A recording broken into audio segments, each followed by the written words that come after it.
Hello students, we have a numerical.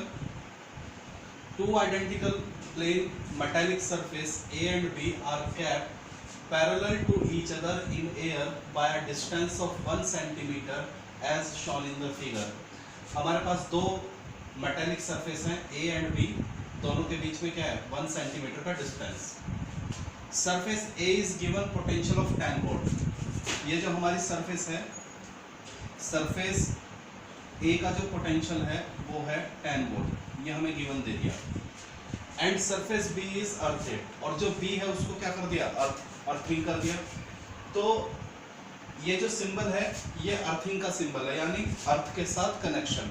तो इस बात को समझ लीजिए, अर्थिंग करते ही आप जिसको भी अर्थिंग देंगे उसका पोटेंशियल क्या हो जाता है, 0 वोल्ट हो जाता है. ये बात आप समझ लीजिए, जिसको भी हम आप अर्थिंग देंगे या जिस भी चीज़ को हम अर्थ से कनेक्ट करेंगे उसका वोल्टेज क्या हो जाएगा, 0. ओके, तो हमसे पहली चीज़ क्या पूछी गई है, what is the magnitude and direction of electric field between X and Y. CBSE 2008 में क्वेश्चन आया है. तो हमसे इलेक्ट्रिक फील्ड का मैग्नीट्यूड और डायरेक्शन पूछा गया है एक्स और जेड के बीच में. तो सॉल्व करते हैं. वी हैव, आपके पास एक फॉर्मूला है बेटा, E is equal to dv upon dx. कई बार आप अब तक तो ये आपको याद हो जाना चाहिए formula. Electric field is equal to, वैसे तो सही फॉर्मूला क्या होता है, electric field is equal to negative of potential gradient. लेकिन अगर मैं इसको माइनस को हटा दूं तो इसका मतलब हमने केवल क्या लिया है, ओनली मैग्नीट्यूड लिया है. Okay, E is equal to dv यानी पोटेंशियल का डिफरेंस. तो dv को मैं क्या लिख सकता हूं, E is equal to dv over dx. Minus क्यों नहीं लिया, क्योंकि हमने केवल मैग्नीट्यूड लिया. तो E is equal to dv यानी पोटेंशियल का डिफरेंस. तो हम पोटेंशियल का डिफरेंस लेंगे, dv को मैं क्या लिख दूं, va minus vb upon dx. चलिए, इंप्लाई दैट E की वैल्यू कितनी दी हुई है आपको, अच्छा E की वैल्यू तो आपको फाइंड आउट करनी है. E is equal to potential difference, इसकी वैल्यू क्या है 10, इसकी वैल्यू क्या है 0. A का पोटेंशियल 10, B का पोटेंशियल 0, और दोनों के बीच की डिस्टेंस 1 सेंटीमीटर. 1 सेंटीमीटर का तो या 10 की पावर -2 मीटर, मीटर में कन्वर्ट कर दिया, और 10 वोल्ट माइनस 0 वोल्ट. तो E की वैल्यू आ जाएगी 10, ऊपर क्या बचेगा 10, और नीचे 10 की पावर -2. तो ऊपर ये ऊपर चला जाएगा, +2 हो जाएगा, तो ये हो जाएगा 10 की पावर 3, यानी 1000 वोल्ट पर मीटर. तो this is the electric field between the point x and z. x और y और z, y और z के बीच में इतना इलेक्ट्रिक फील्ड होगा. y z कह दीजिए या प्लेट a और b कह दीजिए, दोनों के बीच में इतना इलेक्ट्रिक फील्ड होगा. और आपसे मैग्नीट्यूड तो हमने निकाल लिया, अब क्या पूछिए, डायरेक्शन. तो बेटा याद रखिए, इलेक्ट्रिक फील्ड की डायरेक्शन हमेशा हाई पोटेंशियल से लो पोटेंशियल की तरफ होती है. तो हाई पोटेंशियल कौन है, ये. लो पोटेंशियल कौन है, ये. तो इलेक्ट्रिक फील्ड जो होगा वो a से b होगा, या ये कह दीजिए y से z. तो direction of electric field is, या तो लिख दीजिए y to z. ठीक है, तो नोट कर लीजिए इस बात को. Direction of electric field is always high potential to low potential. Electric field की डायरेक्शन हमेशा हाई पोटेंशियल से लो की तरफ होती है, इसलिए y से z. तो this is the first part of the question we have done.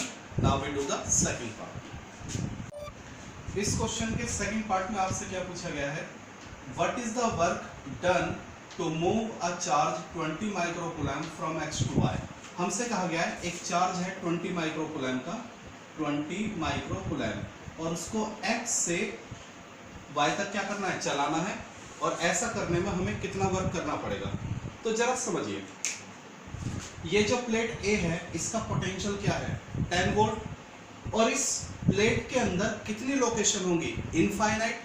तो अगर इस पूरी प्लेट का पोटेंशियल 10 वोल्ट है तो यानी इस प्लेट के अंदर जितनी भी लोकेशन होगी सबका पोटेंशियल क्या होगा 10 वोल्ट। तो यानी इस प्लेट के अंदर जितने भी लोकेशन है सबका पोटेंशियल क्या है 10 वोल्ट। तो ये प्लेट एक तरह की क्या हो गई इक्वी पोटेंशियल सरफेस हो गई। तो since A is a equi potential surface। अच्छा देखिए, जो प्लेट A है ये इक्वी पोटेंशियल सरफेस है, इसके दो रीजन है। नंबर एक तो इस पूरी प्लेट का पोटेंशियल क्या है 10 वोल्ट, यानी इसके अंदर जितनी भी लोकेशन होंगी सबका पोटेंशियल क्या होगा 10 वोल्ट। एक रीजन और है जबरदस्त, आपको हमने बताया था इक्वी पोटेंशियल की पहचान क्या होती है। इलेक्ट्रिक फील्ड हमेशा, देखिए इलेक्ट्रिक फील्ड अगर किसी लाइन या किसी सरफेस के परपेंडिकुलर होता है तो वो ऑटोमेटिक क्या कहलाएगी इक्वी पोटेंशियल सरफेस। और अभी आपने फर्स्ट पार्ट में क्या प्रूफ किया कि जो इलेक्ट्रिक फील्ड है वो ए से बी जा रहा है परपेंडिकुलर, तो तब भी आप ये बोल सकते हैं ए और बी दोनों ही क्या है इक्वी पोटेंशियल सरफेस। तो since A is equipotential surface, और आपको याद हो इक्वी पोटेंशियल सरफेस की पहली प्रॉपर्टी क्या थी कि इक्वी पोटेंशियल सरफेस पे अगर आप चार्ज को मूव कराएंगे एक लोकेशन से दूसरी लोकेशन तक तो वर्क क्या होगा जीरो। तो ए क्या है equipotential surface. Since A is equipotential surface hence work done to move charge x to y is zero. ये हमने सीधा प्रॉपर्टी 1 को क्या कर लिया है यूज कर लिया है। इक्वी पोटेंशियल सरफेस पे जब भी हम चार्ज को मूव कराएंगे तो वो वर्क ऑटोमेटिक क्या होता है जीरो होता है। तो this is the answer. We have the next numerical. A charge capital Q is placed at the centre of a circle. ये हमारे पास एक सर्कल है और उसके सेंटर पे एक चार्ज है Q, मान लीजिए सेंटर है O। Work done to take charge A to B। हमारे पास मान लीजिए एक चार्ज है Q0 इस W1। जब मैं इस चार्ज Q0 को A से B लेकर जाऊंगा तो वर्क कितना होता है W1, और जब इसी चार्ज को B से C लेकर जाएंगे तो वर्क होता है W2। तो which one of the following is correct. 3 condition दी और आपसे पूछा गया तीनों में से कौन सी कंडीशन सही है। सीबीएसई 2018 में क्वेश्चन आया हुआ है। तो लेट्स सी।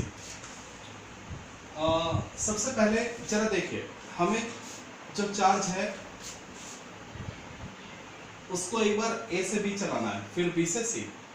तो सबसे पहले तो जरा एक बात बताइए, ये है चार्ज Q, क्या आप मुझे बताएंगे मान लीजिए सेंटर से A तक की डिस्टेंस है स्मॉल r, तो क्या आप मुझे बताएंगे A पे पोटेंशियल क्या होगा। तो A पर पोटेंशियल होगा K capital Q upon R। Potential का फॉर्मूला आप जानते हैं K Q अपॉन R। अब अगर मैं ये बोलूं ये डिस्टेंस क्या है तो आप कहेंगे ये भी क्या होगी रेडियस।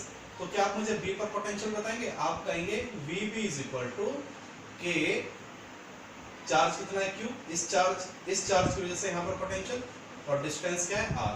अब अगर मैं आपसे कहूं ये डिस्टेंस क्या होगी तो आप कहेंगे सर ये भी रेडियस होगी। तो क्या आप मुझे C पर पोटेंशियल बताएंगे, तो वही K किसकी वजह से, इसकी वजह से Q अपॉन डिस्टेंस। तो तीनों पॉइंट जो है वो सर्कल की सरकमफ्रेंस पर हैं। तो यानी सेंटर पर जो चार्ज है वो तीनों लोकेशन सेंटर से क्या होंगे इक्वी डिस्टेंस पे, तो यानी तीनों पर क्या होगा पोटेंशियल सेम होगा।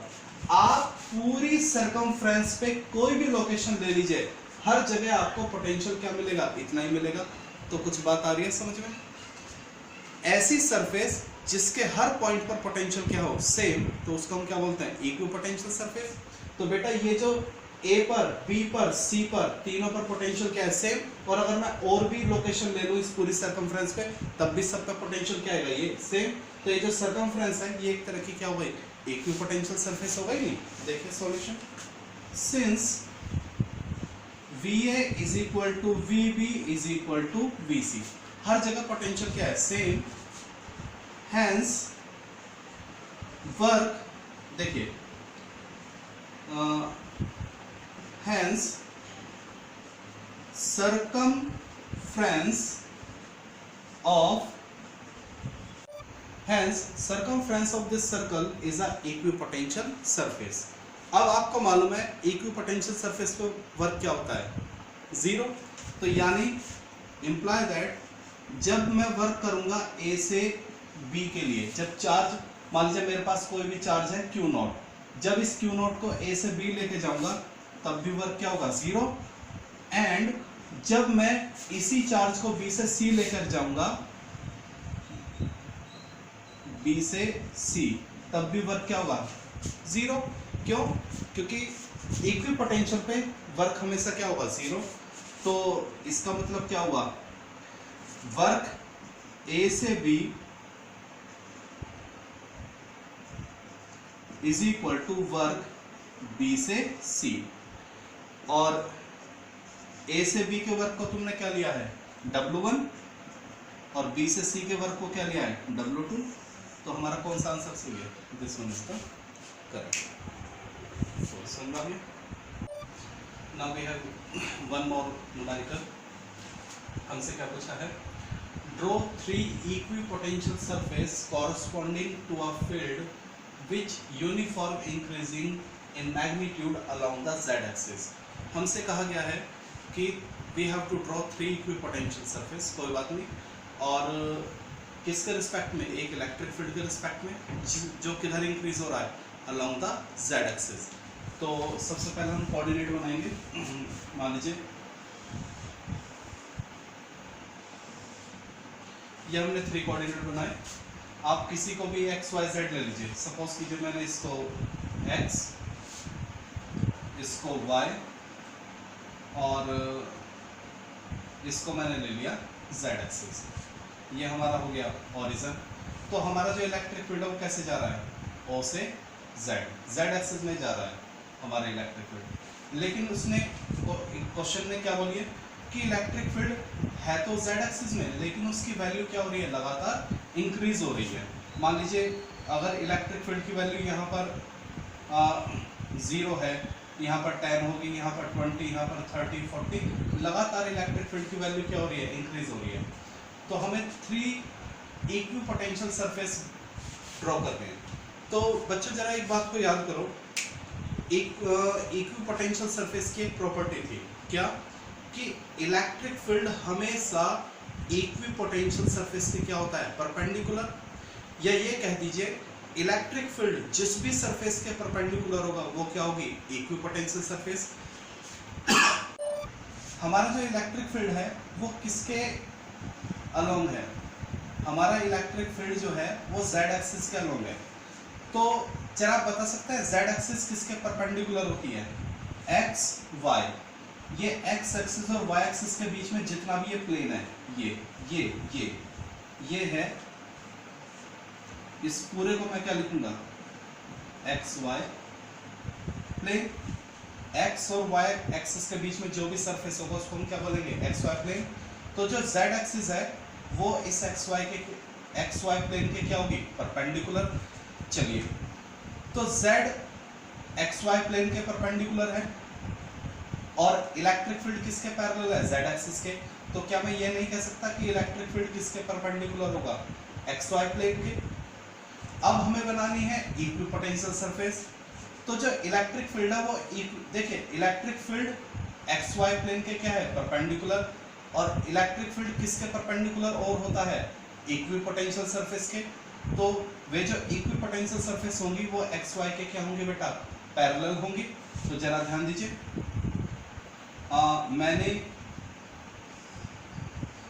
ये एक सरफेस तो बनाई S1 और एक सरफेस बनाई मैंने S2 और एक सरफेस मैंने बनाई ये S1, ये S2 और ये S3। ठीक है, तो मैंने एक सरफेस ये हो गई S1, ये हो गई S2 और ये हो गई S3। तो हम लिखेंगे S1, S2 and S3 are the required equipotential surfaces। तो S1, S2, S3 ही क्या है, वे इक्विपोटेंशियल सरफेस है जो हमसे पूछी गई है। तो फिर देख लीजिए, इलेक्ट्रिक फील्ड XY के plane, electric field Z axis के पैरेलल है, Z एक्सिस XY प्लेन के परपेंडिकुलर है, तो इलेक्ट्रिक फील्ड भी किसके परपेंडिकुलर हो जाएगा, XY प्लेन के। और हमें बनानी है इक्विपोटेंशियल सरफेस, और इलेक्ट्रिक फील्ड किसके परपेंडिकुलर होता है, इक्विपोटेंशियल सरफेस के। तो यानी हम इक्विपोटेंशियल सरफेस किसके पैरेलल बना दें, XY प्लेन के। तो मैंने क्वेश्चन में हमसे 3 पूछी गई है, तो S1, S2, S3 बना दी गई। अब आपने इसमें जरा एक बात गौर की, आप इसमें गौर कीजिए, S1 और S2 के बीच का गैप मैं ले लेता हूं D1, और S2 और S3 के बीच का गैप मैं ले लेता हूं D2।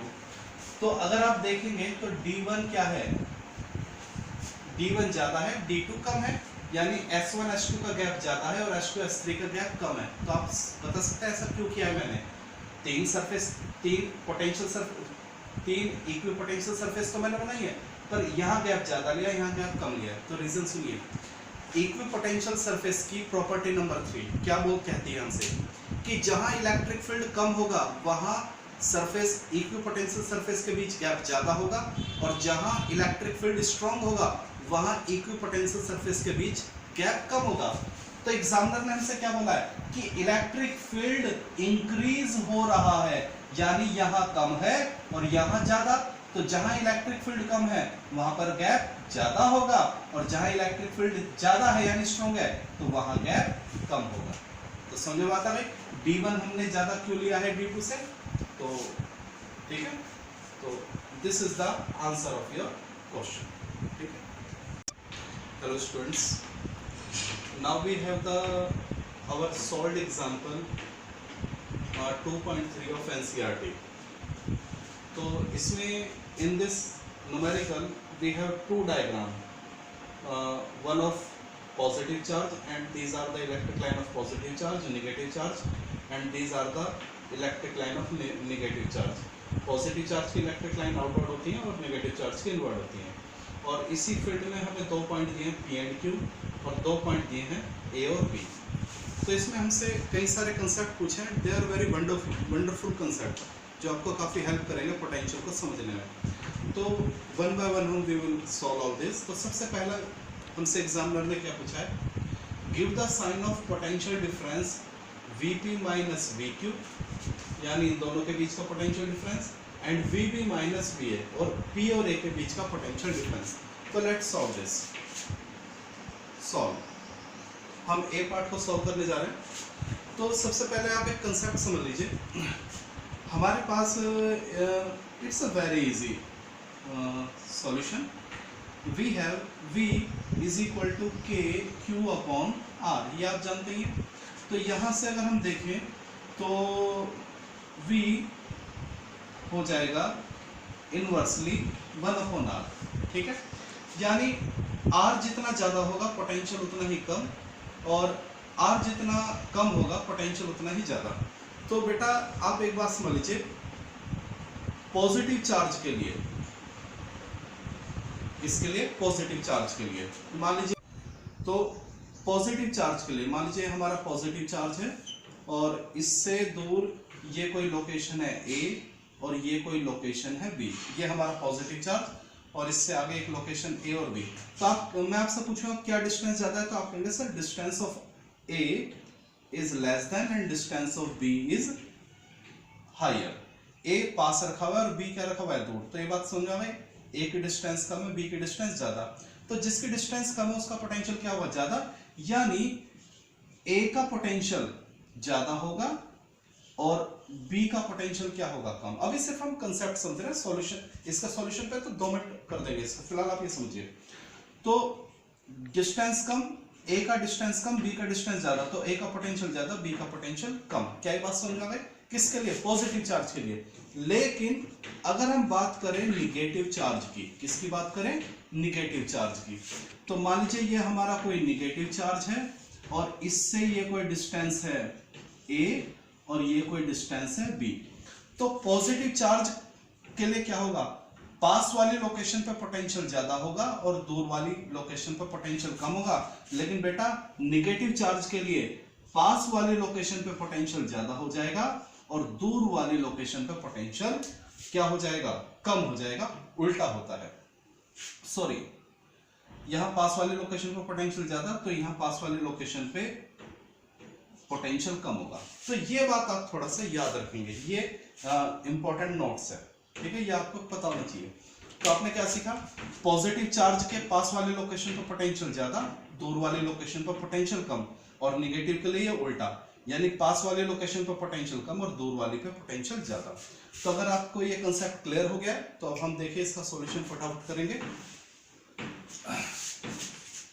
ये आपने लिख लिया होगा, चलिए लेट गो। तो सबसे पहले हमसे पूछा गया है, जरा ध्यान दीजिए,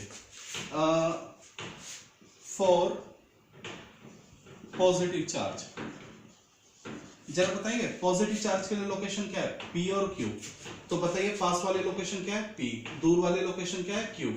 तो पॉजिटिव चार्ज के लिए पोटेंशियल कहां ज्यादा होता है? नियर पॉइंट पर। तो यानी Vp ग्रेटर देन Vq। समझ में आ गया? अभी समझाया था, पॉजिटिव चार्ज के लिए पोटेंशियल कहां ज्यादा होता है? नियर पॉइंट पर, और दूर वाले पॉइंट पर कम होता है। तो क्या आप मुझे बता सकते हैं Vp माइनस Vq क्या आएगा? ज्यादा में से कम करेंगे तो आंसर पॉजिटिव ही आने वाला है। ओके, चलिए फॉर निगेटिव चार्ज, यहां देखिए, यहां पर नियर पॉइंट कौन है? ए, और फार पॉइंट कौन है? बी। तो निगेटिव चार्ज के लिए क्या होता है बेटा? जो नियर पॉइंट होता है वहां पर पोटेंशियल ज्यादा होता है। निगेटिव चार्ज के लिए कंसेप्ट उल्टा हो जाता है। अगर पॉजिटिव में नियर पॉइंट पर पोटेंशियल ज्यादा है तो निगेटिव में नियर पॉइंट पर पोटेंशियल क्या होगा? कम होगा, और फार पॉइंट पर पोटेंशियल क्या होगा? ज्यादा। तो अगर आपका पॉजिटिव का कंसेप्ट क्लियर है तो निगेटिव का एकदम उल्टा होगा। तो आपसे क्या पूछा गया है? Vb minus Va। तो देखिए Vb ज्यादा है, Va कम है, तो आंसर क्या आएगा? पॉजिटिव। तो this is the answer of your first part. Okay, second part, give the sign of potential energy of a negative charge between the point Q and P and A and B। देखिए इसमें क्या बोला है, हमारे पास एक negative charge है P और Q के बीच में और A और B के बीच में। तो हमसे P, Q और A और B के बीच पोटेंशियल एनर्जी का डिफरेंस पूछा है। बहुत ही इजी कंसेप्ट है, समझ लीजिए।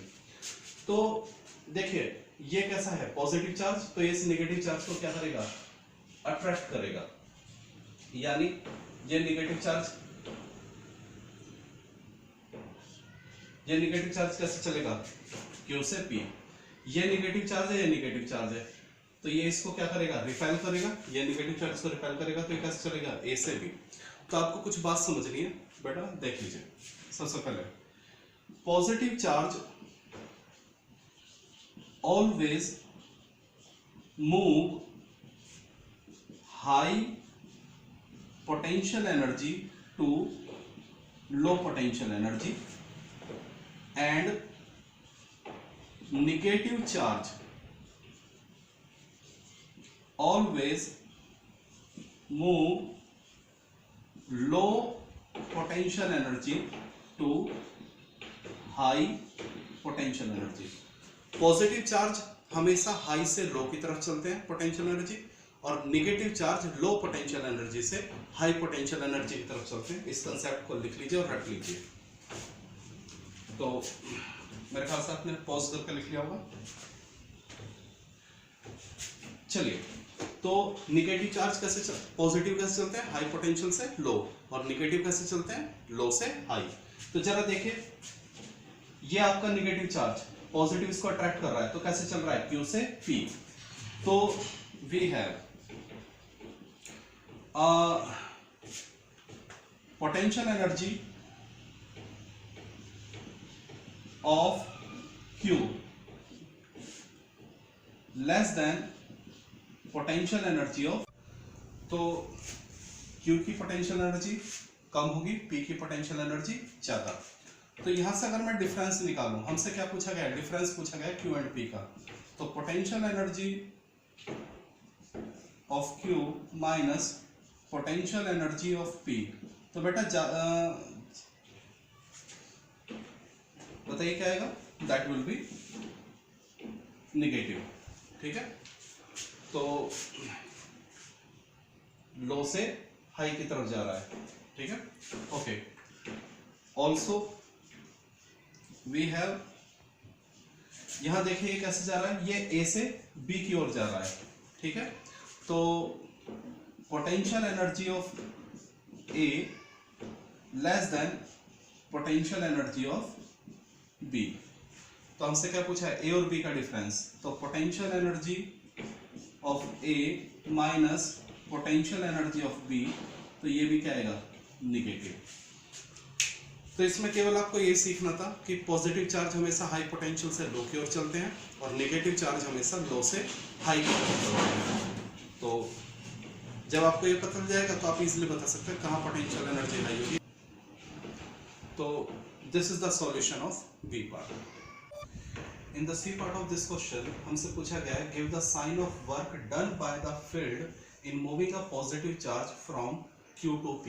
देखिए यहाँ पर एक पॉजिटिव चार्ज रखा गया है P और Q के बीच में, और हमें उस चार्ज को मूव कराना है Q से P तक, यानी हमें इस चार्ज को मूव कराना है, we want to move this charge Q से P तक, इस चार्ज को क्या कराना है, मूव कराना है। ओके, तो जो पॉजिटिव चार्ज है इसकी टेंडेंसी क्या होगी, पॉजिटिव चार्ज इस पॉजिटिव चार्ज को क्या करेगा, रिपेल करेगा, लेकिन चार्ज कहाँ रहा है, उसके अपोजिट आ रहा है। तो जरा ध्यान दीजिए, the tendency of positive charge, the tendency of electric field,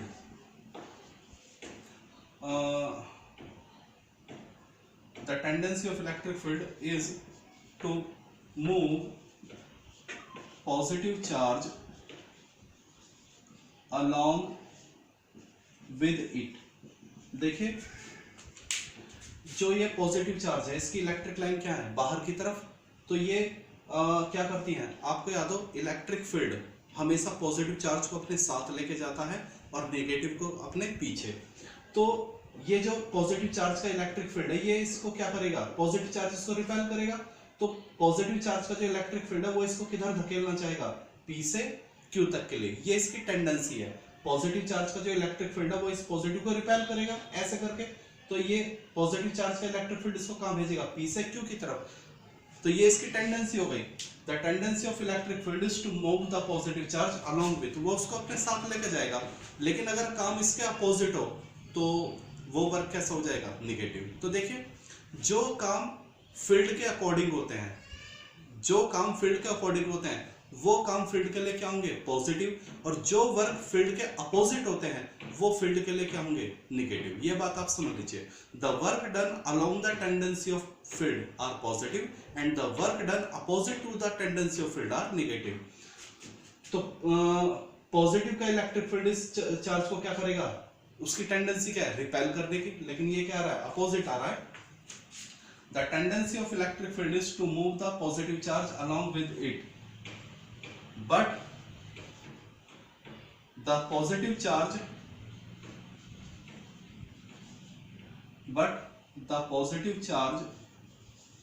is moving opposite the tendency of electric field,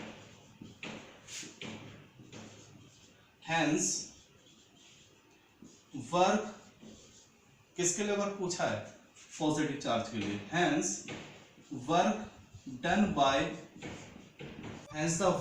by field is negative। क्या बात समझ में, अगर चार्ज फील्ड के साथ चले, देखिए फील्ड पॉजिटिव चार्ज को अपने साथ लेके जाता है, नेगेटिव को अपने पीछे, तो पॉजिटिव चार्ज है, इसका इलेक्ट्रिक फील्ड कैसा है, आउटवर्ड, तो ये इस पॉजिटिव चार्ज को कहां लेके जाएगा, पी से क्यू, तो वो वर्क पॉजिटिव होगा। लेकिन पॉजिटिव ये किधर आ रहा है, क्यू से पी, तो ये इलेक्ट्रिक फील्ड को पॉजिटिव हो रहा है, तो ये वर्क इलेक्ट्रिक फील्ड के लिए क्या हो गया, नेगेटिव वर्क। क्लियर हो गया। जो वर्क इलेक्ट्रिक फील्ड के हिसाब से होते हैं पॉजिटिव, जो उसके अपोजिट होते हैं वो negative. Okay, in the D part हमसे क्या कहा, बोला गया है, we have a negative charge जो बी और ए के बीच में रखा गया है, और इस नेगेटिव चार्ज को हमें चलाना है बी से ए तक। तो हमसे वर्क पूछा गया है किसका, फील्ड का नहीं, एक्सटर्नल एजेंसी का। तो सबसे पहले एक काम कीजिए, फील्ड का वर्क निकाल लीजिए, तो एक्सटर्नल एजेंसी का फील्ड वर्क आ जाएगा। तो देखिए ये कैसा चार्ज है, नेगेटिव, तो ये इस नेगेटिव को क्या करेगा, रिपेल करेगा। तो ये नेगेटिव चार्ज क्या चाहेगा, इसको ए से बी तक चलाना, इसको ए से बी तक चलाना।